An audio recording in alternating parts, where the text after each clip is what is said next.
നിയമസഭാ തെരഞ്ഞെടുപ്പിൽ പേരാമ്പ്ര സീറ്റ് മുസ്ലിം ലീഗിൽ നിന്ന് ഏറ്റെടുക്കണമെന്ന ആവശ്യമായി കോൺഗ്രസിന്റെ പ്രമേയം. പേരാമ്പ്ര നിയോജക മണ്ഡലം കോർ കമ്മിറ്റിയാണ് പ്രമേയം പാസാക്കിയത്.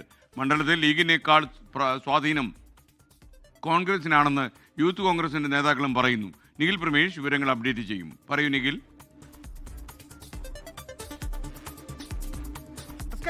കോഴിക്കോട് ജില്ലയിലെ സ്ഥാനാർത്ഥി സാധ്യതാ പട്ടികകൾ ഏതാണ്ട് അന്തിമഘട്ടത്തിലേക്ക് എത്തി നിൽക്കുമ്പോഴാണ് ഇത്തരത്തിലുള്ളൊരു ആവശ്യവുമായി യൂത്ത് കോൺഗ്രസ് ഇപ്പോൾ രംഗത്തെത്തുന്ന സാഹചര്യം ഉണ്ടാവുന്നത്. Block youth Congress president Sayuj അമ്പലക്കണ്ടിയാണ് ഇത്തരത്തിലുള്ളൊരു ആവശ്യം ഇപ്പോൾ ഉന്നയിക്കുന്നത്. ഇതൊരു പ്രമേയമായി വന്നതാണ്. പേരാമ്പ്ര സീറ്റ് ലീഗിൽ നിന്ന് ഏറ്റെടുക്കണം എന്നുള്ളതാണ് കോൺഗ്രസിന്റെ ആവശ്യം. നമുക്കറിയാം, കഴിഞ്ഞ 2 പതിറ്റാണ്ടായി കോഴിക്കോട് ജില്ല കോൺഗ്രസ് ഒരു MLA വിജയിപ്പിച്ചിട്ടില്ല.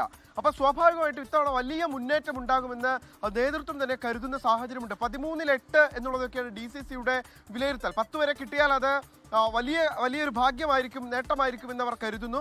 അപ്പോൾ അങ്ങനെയുള്ളൊരു ശക്തമായ പോരാട്ടം ഇത്തവണ പ്രതീക്ഷിക്കുന്ന സാഹചര്യത്തിൽ ഈ പേരാമ്പ്ര സീറ്റ് ലീഗിൽ നിന്ന് കോൺഗ്രസ് ഏറ്റെടുക്കുകയാണെങ്കിൽ വലിയ മുന്നേറ്റം അവിടെ ഉണ്ടാക്കാൻ കഴിയും എന്നുള്ളതാണ് പേരാമ്പ്ര നിയോജക മണ്ഡലം കോർ കമ്മിറ്റി പാസ്സാക്കിയിട്ടുള്ള ഈ പ്രമേയത്തിൽ പറയുന്നത്.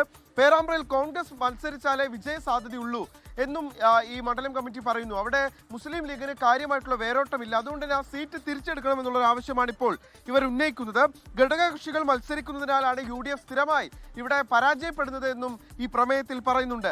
അതുകൊണ്ട് തന്നെ സീറ്റ് ഏറ്റെടുക്കാൻ കോൺഗ്രസ് നേതൃത്വം തയ്യാറാകണം എന്നുള്ളൊരു ആവശ്യമാണ് മുന്നോട്ട് വയ്ക്കുന്നത്. അതോടൊപ്പം തന്നെ SKN വളരെ ശക്തമായിട്ടുള്ള പോരാട്ടം പ്രതീക്ഷിക്കുന്ന ഒരു മണ്ഡലമാണ് തിരുവമ്പാടി. മുസ്ലിം ലീഗിന്റെ സീറ്റാണ്. ഈ സീറ്റും ഏറ്റെടുക്കണമെന്നുള്ള ആവശ്യം ഒരു ഭാഗത്ത് നിന്ന് ശക്തമാണ്. ഏറെക്കുറെ അത് വിട്ടു നൽകാൻ തയ്യാറാണ് എന്നുവരെ അവിടുത്തെ പ്രാദേശിക മുസ്ലിം ലീഗ് പ്രവർത്തകർ വ്യക്തമാക്കുന്ന സാഹചര്യവും രൂപപ്പെട്ടിട്ടുണ്ട്.